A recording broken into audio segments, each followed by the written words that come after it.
Perjalanan kita orang dari Busan ke Jeju. Kita orang sampai ke Jeju awal pagi dalam pukul 8. Jadi kita orang terus pergi ke JT untuk menaiki ferry ke Pulau Udo. Kita orang bertiga tak ada lesen antarabangsa. Jadi kita orang sewa basikal je, elektrik basikal, dan berbasikal di sekitar Pulau Udo. Pukul 4 kita kembali ke Jeju City, makan dekat Asalam restoran dan kemudian check in. Hari kedua kita ikut travel agent yang kita tempah dekat Kluk. Kami pergi ke Canola Farm, kemudian air terjun. Paling best petik buah oren di ladang oren, dan kita orang makan sebanyak yang mungkin tau. Kita orang juga dibawa ke Green Tea Osuluk, ke ladang green tea. Yang ni adalah favourite saya dekat situ sebab kita orang tak dapat makan makanan yang halal. Jadi kita orang pergi ke 7E untuk buat makanan sendiri.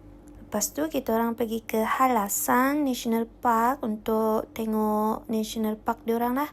Masa ni masih ada sisa-sisa salji lagi.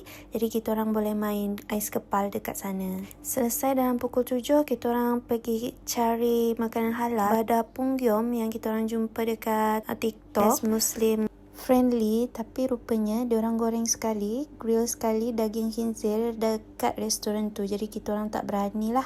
Kita orang keluar, kita orang cari makan dekat tempat lain. Dan hari terakhir di Jeju, kita orang sewa satu kereta dengan drivernya sekali, sekitar RM600 untuk 7 jam. Hari ni hari pertama kita orang puasa, tapi kita orang kena naik mendaki dekat Ichilbong dan sangat-sangat tinggi ya.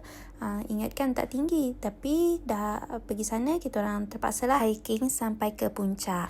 Kemudian pergi ke Sopchi-Koji. Kita orang dapat naik kuda sekitar 10,000 won ataupun RM28 ke destinasi terakhir iaitu Pantai Woljong. Beli makanan dekat Pada Janji untuk berbuka puasa di Jeju International Airport. Laut dah sejuk tapi sedap.